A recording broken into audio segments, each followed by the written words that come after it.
I still believe in you, America. I love you for the way you welcome second chances. You are the land where mistakes and tragedies can be stepping stones, where those knocked down are allowed to rise again.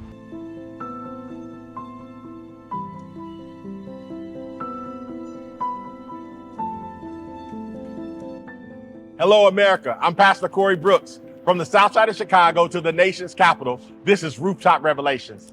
Many of you know me as the Rooftop Pastor. I recently spent 343 days living on top of a roof through Chicago's cold and heat to bring awareness to the violence and to raise money for this much-needed community center that you see being built behind me. And because of the many donations from Americans just like yourself, we are raising the needed funds for this glorious leadership and economic community center. We aim nothing less than the full transformation of Chicago's most violent block, O Block, into Opportunity Block. Here we discuss issues, local to national, from the streets to the Capitol. For you who have been on the journey with us, welcome back. And if this is your first time watching Rooftop Revelations, we're glad you're joining us for this latest edition of Rooftop Revelation. Dear America, today we elect our 47th president to lead you, our great nation. I do not know what the future holds, but I write to you as someone who sees both your brilliance and brokenness. Most of all, I write to you as someone who still believes in you. It has been my great fortune to be born an American. I've been blessed with a life that has taken me from the rough streets on the south side of Chicago, where I ministered, to the high offices of the land. I've seen the equalities and the inequalities, the love, the hate, the peace, the violence, the urban, the pastoral, and throughout it all, I have never lost one belief. I still believe in you, America.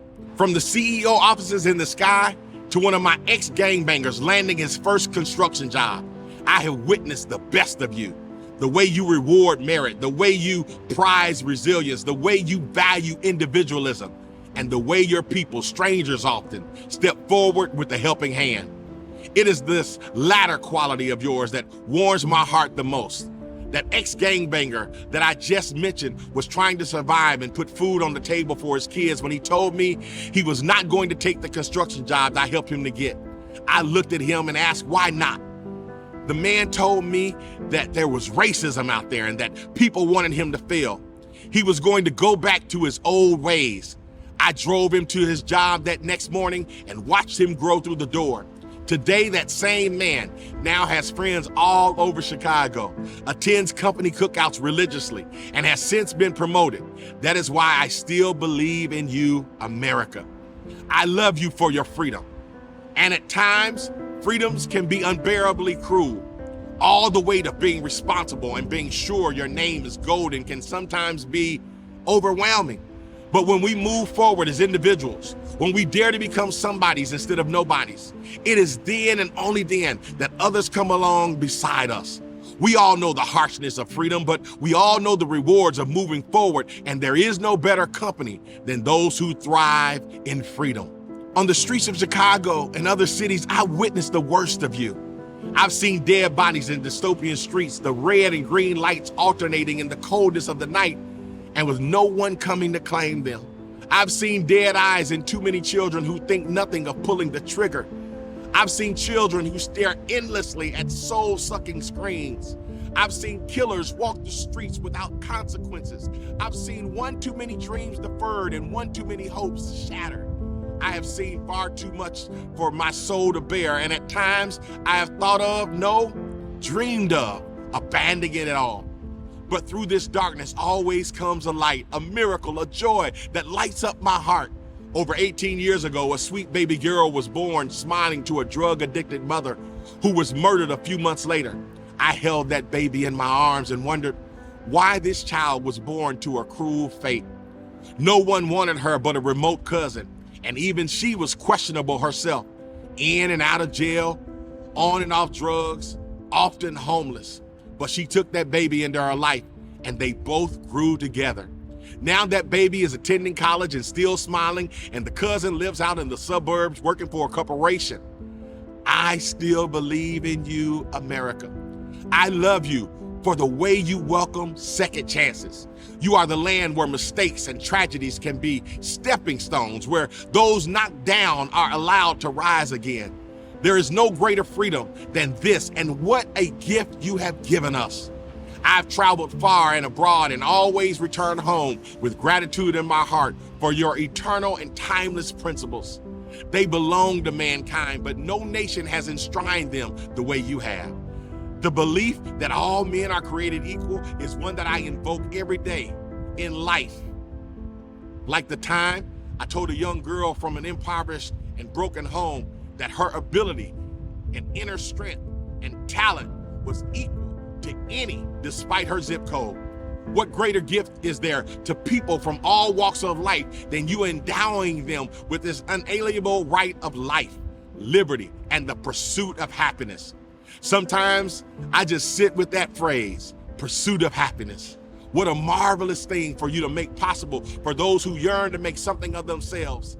I still believe in you, America.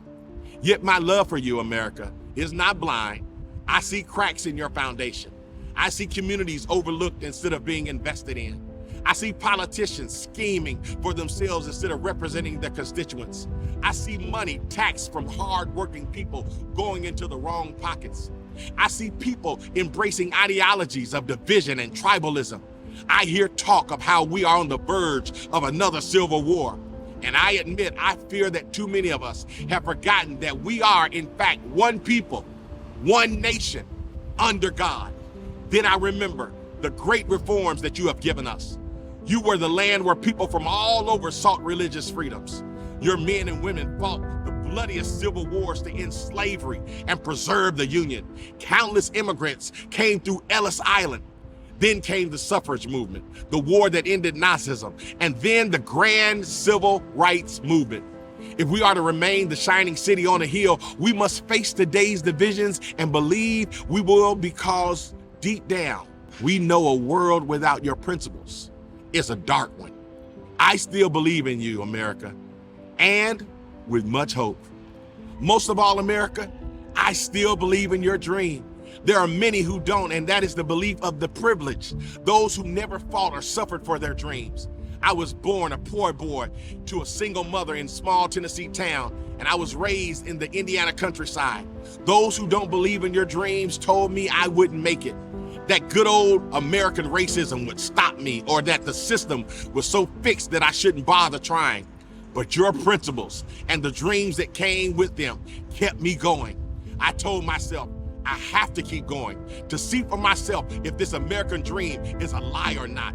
After much darkness and doubts, I made it. And today I'm living my dream of inspiring countless kids on the south side of Chicago to dream their own American dreams. That is why I still believe in you, America. And I always will. And I always have. I love you. God bless you. God bless America. This has been another Rooftop Revelation.